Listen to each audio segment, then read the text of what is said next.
Mr. Nganji, how are you? I'm fine. How are you? Manager kwa applying a green card. Yarangiye.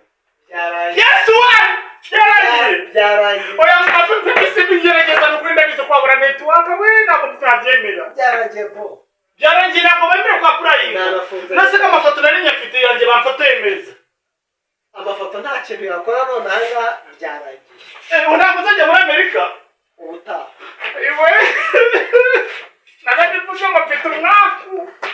Uri gihe cyose ngazakira tuba bisigara cyo mbona pushije yanjye n'inguru bikurikiyo. None kujya muri Amerika biya cyangwa urukumbesha rubisi.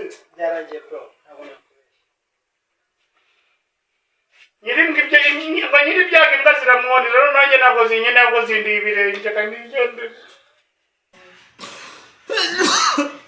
Ayo ndasigaye koko. Ako mana kuki koko bantu byemeye.